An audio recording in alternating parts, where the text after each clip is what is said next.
What's up guys, ArchAngel Manga here, and today's manga review is going to be Solanin by Asano. The English release of Solanin was released in like one volume, but it's actually a 2-volume series, which kind of makes it thick and like, you know, it almost feels like a one-shot in that respect. Basically the story. The story follows a girl called Meiko Inoue.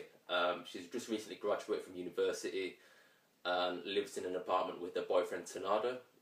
Meiko works as an office lady, just, you know, to kind of pay bills and rent, whilst Tanada is a freelance illustrator and doesn't really get that much money from his job. So the money that he gets, you know, he tries to kind of lift the burden from Meiko. But basically, this couple, Meiko and Tanada, are, you know, very dissatisfied with their lives. You know, they're filled with disillusionment and you know, almost in limbo.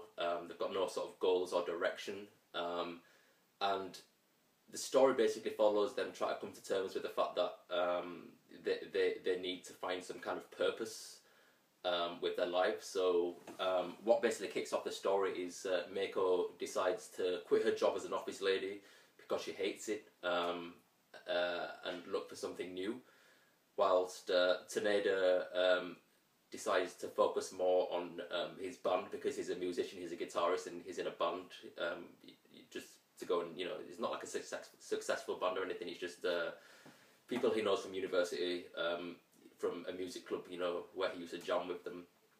He decides to focus more on that, and Meiko quits her job and just basically lives off her savings. And from then on, it's like kind of like how Meiko even describes it herself, that her life is now like a ticking time bomb, dictated by her bank balance, you know, decreasing gradually and gradually. So this adds, you know, more massive pressure on them both, and Meiko particularly, because she's the only one who literally has any sort of money at all.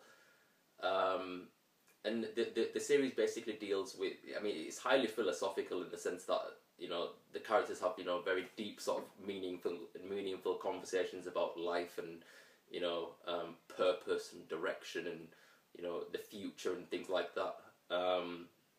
And in that kind of respect, it can come across as quite preachy, as because it's a slice of life, you know, manga. You know, this just basically just centers around very normal people, like, you know, average day-to-day people like you and me. The kind of conversations that they have almost seem, you know, if it was in a real life setting, it would seem very scripted. Obviously, it is scripted because it's written, you know, it's a written story. But the conversations don't really seem very natural, to me anyway. That's how I kind of felt it was, because it's just overly philosophical, and, you know, there's no sort of like really sort of normal conversations. But, you know, it is a very enjoyable read. The sort of interrelations between Meiko, Taneda, and their sort of like close-knit intermediate circle of friends is, you know, very nice. Like Taneda's bandmates, Kato and Rip, Meiko's friend Ai, who is also dating one of the other boys in the band.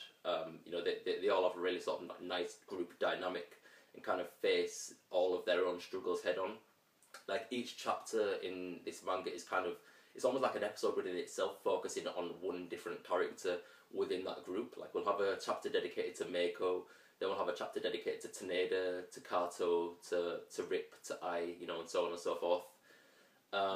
So that can kind of take away from the fact that it's actually serialized. It's a serialized manga, you know. It's not like Asano's previous work, What a Wonderful World, which is basically a series of 10 intersecting vignettes dealing with completely separate characters. This is actually a serialized manga, but it still kind of has that quality of being episodic. Which is quite interesting. You know, I'm not really used to kind of reading serialized manga in that way, so it was kind of a breath of fresh air. So yeah, more about the story. Like I said, Meiko decides to quit a job. Taneda decides to focus more on his band, and basically they take it from there. But then an unexpected tragedy occurs, which forces all of them to kind of make drastic, life decisions for themselves and basically drastically change their lives. But that kind of happens a little bit halfway through. I would have liked it to have happened a little bit earlier on in the manga, because the manga can seem kind of slow paced. Up until that point, it was like incredibly slow paced for me, and it kind of like kind of snowball effect, towards the end, with the tragedy, obviously, which I won't disclose for spoiler reasons. But yeah, after the event halfway through, that's when the manga kind of really gets, I guess you could say, progressive in the way the story is told. Things kind of tend to, like I said, roll along much faster and pacing speeds up. But yeah, I really liked this series. Meiko, I guess she's not really that interesting in a character, because I guess you could argue that none of them are really interesting characters, because they're just sort of normal, standard, everyday people, and that that is in effect what makes them interesting, because people like them would be kind of like in the background in any other manga, and wouldn't have any sort of focus or attention. And Asano has a real good knack for depicting these kind of everyday normal 20-somethings that are kind of going around in circles as to what they're doing with their life. But in this manga, he kind of like I said, it comes across as quite preachy, and it seemed quite forced, which kind of made me dislike it more than I didn't like. Well, dislike is a strong word. I like this manga, but I like it less than What a Wonderful World. I feel the character development in What a Wonderful World is a lot stronger than in this, even though this is like a serialized manga. I think Asano's strength lies in his ability to tell stories in a much more tighter, condensed package. Short stories basically. So out of the two manga by him that I've read, What a Wonderful World I believe is better. I'm obviously still to read Nijikahara Holograph, which is getting a reprint in August, I believe. And Oyasumi Pun Pun isn't, it hasn't had an English release yet, but I've heard that's also really good. Asano's work is very promising. I'd say he's definitely a mangaka to look out for. If you're not really into kind of slow-paced slice of life where nothing particularly happens, then maybe Solanin isn't really for you. But if you're wanting something to read, that you may find relatable to yourself, if you like, maybe you're like a recent high school graduate or university graduate, and people who face the same issues similarly with what Meiko faces, then this is definitely something that I would recommend. I found this relatable to an extent. I know people like Meiko. I'm a recent university graduate myself. So that kind of sense of disillusionment and like not knowing what to do with your life, and the complete uncertainty, where you're out of full-time education and there's nothing in front of you but the rest of your life, and that daunting feeling, I can kind of relate to that to an extent. So that's kind of how I enjoyed this manga, because it kind of let me know that there are other people out there who are also feeling sort of a sense of disillusionment. So yeah, in that respect, I enjoyed the manga, but like I said, the conversations and the sort of the philosophy can kind of bog down the story and the characters. The artwork is exceptionally good. There are a few colour pages in the manga.